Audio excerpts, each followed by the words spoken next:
안녕하세요. 필름앤 페스티벌의 황동미입니다.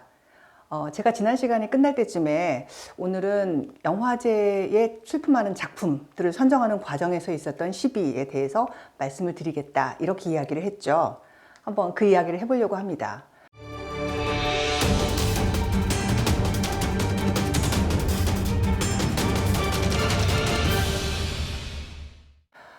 외국에서 열리는 국제영화제, 물론 한국에서 열리는 국제영화제도 마찬가지지만, 내가 만약에 작품을 가지고 있다, 그리고 그 영화제에 작품을 내고 싶다라고 하면 그냥 내면 되죠. 지금은 아카데미 영화상, 외국어 영화상 부문만 오로지 영화진흥위원회에서 선정을 합니다. 이거는 국가 차원에서 어떻게 한다 이런 게 아니고, 그 행사 주최 측에서 각 나라의 파트너를 정해서 그 나라에서 한 작품을 골라서 보내달라라고 요청을 하기 때문에 이제 그런 거고요. 그 외에는 거의 대부분의 영화제들은 그냥 본인이 그 영화제에 출품을 하면 됩니다. 그게 요즘의 방식이죠. 그리고 다들 그게 자연스럽고 당연하다고 생각을 하지만, 과거에는 그렇지 않았습니다. 그래서 50년대, 60년대에는 영화제를 출품하는 과정이 어떤 식으로 이루어졌을까요? 그때는 지금하고 매우 달랐는데요. 어떤 과정이 있었냐면요. 일단 영화를 가지고 있는 제작자가 출품을 하겠다 의사를 밝히면, 당시에 영화제작가협회에서 심사위원회 혹은 선정위원회, 이런 어떤 선발을 하는 단위를 만들어서 작품을 일단 한번 고릅니다. 그리고 나서 바로 출품을 하냐면 그건 아니고요. 그 다음에 정부 허가가 기다리고 있었습니다. 물론 그 이후인 1960년대, 70년대까지도 마찬가지긴 했으나, 그때는 또 약간 달라서 별도의 선정 과정이 있었다기보다는 당시에 새로 생겼던 대종상 시상과 대종상 시상을 위한 작품 선정 과정과 아시아 영화제나 혹은 베를린 영화제 출품을 위한 선정 과정이 겹쳐서 한꺼번에 진행되기도 했고, 이 당시에도 역시 정부 허가가 필요했습니다. 도대체 왜 이런 식으로 정부 허가가 필요했던 걸까라고 생각을 해볼 수가 있습니다. 지금 기준으로 생각하면 되게 이상하죠. 그럴 필요가 없었을 것 같지만, 그 당시에는 이제 그런 게 필요한 어떤 구조적인 상황들이 있었어요. 단순히 정치적인 억압이라든가 이런 차원으로만 이해하기엔 조금 어려운 지점들이 있습니다. 초창기 한국 영화 산업 참여했던 분들이 해외 영화제에 출품을 할 때 어떤 나름의 롤 모델이 있었습니다. 두 가지가 있었는데요. 하나는 당시에 세계 영화계를 강타했던 이탈리아의 네오리얼리즘 영화들, 예를 들면 자전거 도둑이나 무방비 도시 같은 작품들이 대표적이라고 할 수 있죠. 그리고 1950년대 초반에 베니스 영화제 수상을 통해서 화려하게 등장했던 일본의 작품들, 라쇼몽이나 지옥문 같은 영화들입니다. 이런 영화들은 사실은 일본을 패전국가 혹은 전범국가에서 문화국가로 일본의 국가 이미지를 바꾸고 일본 영화 산업의 활황기를 불러오는데 큰 역할들을 했죠. 그래서 이 두 가지를 약간 도식화시켜서 현대적인 리얼리즘 작품들, 그 다음에 이국적이고 동양적인 정치를 가진 시대극, 이렇게 두 가지의 성공 사례를 당시 영화계 사람들이 일종의 그 롤 모델로 삼고, 그런 것들을 영화제의 전략으로 생각을 했죠. 그래서 지난 시간에 말씀드렸던 1957년 첫 출품작이었던 그 시집가는 날이나 백치 아다다가 그런 거에 관련돼서 약간 전략적으로 출품작을 결정했다라고 생각을 하실 수가 있을 것 같습니다.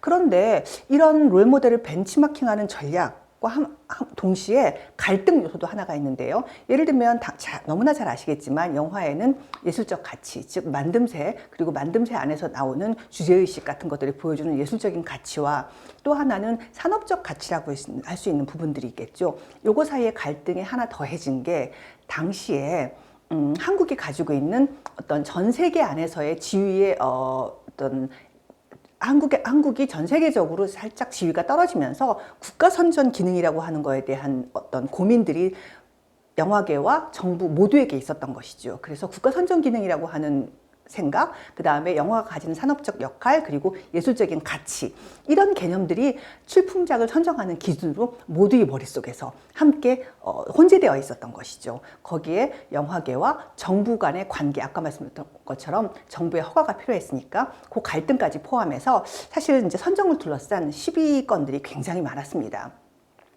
말씀드렸던 1957년에는 그렇게 큰 문제가 없었지만, 바로 그 다음에 1958년도에는 영화계에서 작품을 선정을 해서 영화제 출품을 하겠다라고 했는데, 그 중에 한 작품이었던 돈이라고 하는 작품에 대해서 정부가 너무 어둡다라고 하는 이유로 불허를 했습니다. 즉 허가를 하지 않은 거죠. 그래서 결국은 돈은 출품을 못하고 다른 희극 영화였던 청춘 쌍곡선이라는 영화가 출품이 됐고요. 또 그해 베를린 영화제에 우리가 잘 아는 그 유명한 김기영 감독의 초설이라는 작품도 출품을 하려고 했으나 역시 정부에서 너무 어둡다라고 하는 이유로 불허를 했죠. 그 다음 해인 1959년에는 종각이라고 하는 작품을 영화계에서는 완성도가 떨어진다라고 하는 이유로 출품을 거부했으나 정부에서는 민족적이고 향토성을 가지고 있다. 즉 국가의 어떤 그런 위상을 높일 수 있는 지점으로 당시의 민족주의적 색채 이런 것들을 또 다시 이제 관주도로 보여주고 싶어 했고 그거에 부합하는 작품이었던 거죠.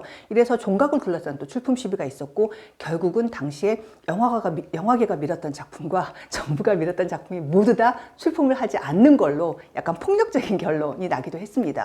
그런가 하면 또 1960년 그 다음 해에는 아시아영화제에 출품할 작품을 이제 아예 순차를 두지 않고 정부랑 영화계가 합동으로 심사위원회를 구성해서 선정을 해서 4편을 골랐는데 그때의 선정 기준이 굉장히 재밌습니다. 휴머니즘, 위트, 유머, 그 다음에 영화적 테크닉, 그리고 잔인성 없음이라고 하는 조항이 있습니다. 참 재밌는데 뭐냐면 너무 어두운 영화를 외국에 굳이 어두운 한국의 모습을 보여주고 싶지 않다라고 하는 마음이 영화계에도 정부에도 있었던 거죠. 그래서 당시에 4편을 골라서 이제 아시아 영화제에 보내면서 내부에서 영화계를 뿐만 아니고 언론에서도 너무 대중적인 상업 영화를 선정해서 영화제에 보내는 게 되냐 이런 식의 비판이 있었는데 이게 뜻밖에도 로맨스 빠빠라고 하는 작품이 김승호가 나무주연상을 받고 흑이라고 하는 작품에서 김성태 음악감독이 음악상을 수상하는 결과를 낳습니다. 그러자 갑자기 언론의 태도를 바꾸어서 그 작품들의 예술성이 외국에서 인정받았다라고 하는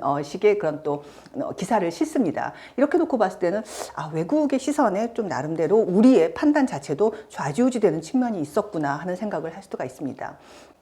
그 다음엔 1961년에는 조금 유명한 사건이 있었는데요. 요거는 이제 그 아시아 영화제가 아니고 베를린 영화제에 출품을 하기 위해서 당시에 2작품이 경합을 벌였습니다.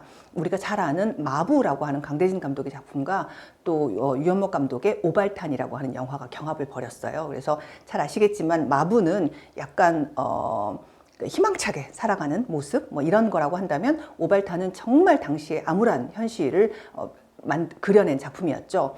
영화계는 오발탄을 지지했고 정부는 마부를 지지했습니다. 그리고 결과적으로는 마부가 베를린 영화제에 출품이 됐죠. 이걸 놓고 사실 굉장한 반발이 영화계에서 있었습니다. 그런데 너무나 뜻밖에도 당시에 마부가 베를린에서 작품상에 해당하는 은곰상을 받아옵니다.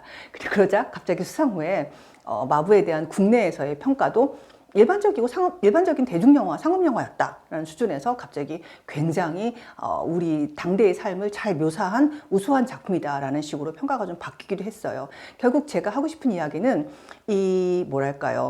출품을 둘러싼 시비가 누구 한쪽이나 혹은 어떤 욕망 혹은 어떤 이데올로기가 우세했다거나 옳았다거나 글렀다기보다는 그 당시 시대에서의 욕망, 그 당시 시대가 품을 수밖에 없는 어떤 욕망의 내용들을 극명하게 보여주고 있다라는 생각이 듭니다. 그리고 난 다음해인 1962년부터는 출품 방식이 바뀌어서 1962년이 한국 영화 산업 역사에서는 굉장히 중요한 해인데 그 해 처음으로 한국의 영화법이라고 하는 게 만들어집니다. 그리고 대종상이 시작됩니다. 그러면서 대종상과 아시아영화제, 그 다음에 베를린 영화제 출품이 일종의 동시에 진행이 됩니다. 근데 재밌는 건 이제 이 이후로는 영화제 출품이 과거에는 좀 순수하게 영화제를 통해서 작품을 외국에 내보내고 거기서 어떤 영화적 성취를 위한 그런 행위였다면 이후에는 약간 성격이 바뀌는데 이게 영화제 출품하는 것이 우수영화 선정과 맥을 닫고 우수영화 선정이라고 하는 건 당시에 힘들었던 외화 수입 쿼터, 즉 외화를 수입할 수 있는 권한을 딱 정부로부터 받아내는 그런 어떤 기능을 하게 되고 이 외화 수입 쿼터라고 하는 건 당시에 바로 막대한 그거와 동의어였습니다. 이게 왜 그랬냐면 당시 한국이 제작업과 수입업과 극장 흥행업이 완전히 분절되어 있는 기형적 구조였기 때문에 흥행을 통해서 이루어진 자본이 다시 제작으로 투여되지를 못하는 기형적 구조였습니다. 그러다 보니까 한국 영화에 비해 상대적으로 만듦새가 좋았던 외화를 수입하는 것이 바로 흥행을 보증했고 막대한 이익을 보장했다. 이렇게 볼 수가 있어서 나중에는 좀 안타깝지만 이 영화제 출품 자격이 외화를 수입할 수 있는 권한으로 이어지는 것 때문에 영화제용 영화 만드는 상황까지 이어지게 됩니다. 그래서 우리가 흔히 알고 있는 문예 영화들, 벙어리 삼룡이라든가 혹은 뭐 갯마을 같은 작품이 대표적이고 사실 상당히 우리는 잘 만들었다고 생각했던 영화들이었지만 이런 영화들 뿐만 아니고 많은 영화들이 단지 수입 쿼터를 따내기 위해서 만들어지는 영화들로 이제 전락을 하고 이런 것들이 결국은 당시에 TV 등장과 함께 한국 영화 산업의 어떤 추락, 구조적인 어려움으로 이어지는 어떤 한 계기가 되기도 하는 그런 안 좋은 상황으로까지 이어졌습니다. 그리고 동시에 또 우리가 굉장히 민족적이고 중요하다고 생각했던 그런 이야기들을 해외에 내보냈을 때 해외에서 이해받지 못하면서 혹평을 받는, 그래서 예를 들면 거장이었던 신상옥 감독이 만들었던 벙어리 삼룡 같은 영화가 샌프란시스코 영화제에 상영되었을 때 도대체가 정말 이렇게 훌륭한 작품이라고 할 수가 없다라고 하는 혹평을 받는 사례도 있었습니다. 그럴 만큼 사실 우리의 시각과 당시 외국의 시각 사이에서 상당한 차이가 있기도 했고, 그 근거에는 초기와 달리 60년대, 70년대 넘어갔을 때는 사실은 영화제 출품이 이권 경쟁의 어떤 도구로 전락하는 그런 바람직하지 못한 상태였기 때문이라고 볼 수도 있습니다. 근데 또 한편으로 생각해보면 도대체 왜 외화 수입이 그렇게까지 큰 이익이었을까라고 생각하면 그때 당시가 한국 경제가 개방되지 않았던 시기였기 때문에 외국 돈, 그러니까 외화를 수입하기 위해서 들여야 되는 달러, 즉 외환이 굉장히 귀하던 시기였기 때문에 정부에서 그 수입을 자유화하지 않고 몇 편까지 수입할 수 있다라고 하는 권한 자체를 관리하던 시기였기 때문이기도 합니다. 당시 한국에 개방되지 못하고 폐쇄된 경제 구조, 그거 하에서 한정된 시장을 나눠 가져야 했던 한국 영화 산업이 가지고 있는 구조적인 어떤 모순의 한 지점에 당시 한국 영화에서의 영화제 출품도 연계되어 있었던 것이지요. 그래서 영화제 출품작 선정을 둘러싼 시비라고 하는 것이 단순히 누가 옳다, 누가 그르다, 혹은 재미있는 가십거리 이런 정도의 이야기로 끝나는 것이 아니라 그 안에 당대 한국 영화 산업 의 구조적인 모순과 또 당대 사람들이 가지고 있던 시대적인 한계와 욕망들, 그리고 그런 것들이 외국과 어떻게 마주치고 했는가 하는 이야기를 중심으로 해서 한번 이야기를 드려봤습니다. 그러던 모든 과정을 거쳐내고 지금의 한국 영화가 왔으니까 지금 돌아보면 재미있는 이야기지만 그 당시 사람들에겐 참으로 어렵고 힘든 시기였겠지요. 다음 시간에는 시간을 조금 더 땡겨와서 최근으로 돌아와서 최근 한국에서 열리는 국제영화제들에서 발견된 어떤 하나의 트렌드를 좀 찾아볼 수 있을 것 같습니다. 가장 큰 게 제 생각에는 지역성 혹은 뭐 로컬러티라고 할 수 있는 그런 지점인 것 같습니다. 그래서 그것과 관련된 이야기를 다음 시간에 한번 해드릴까 합니다. 그럼 오늘은 여기까지 전하겠습니다. 감사합니다.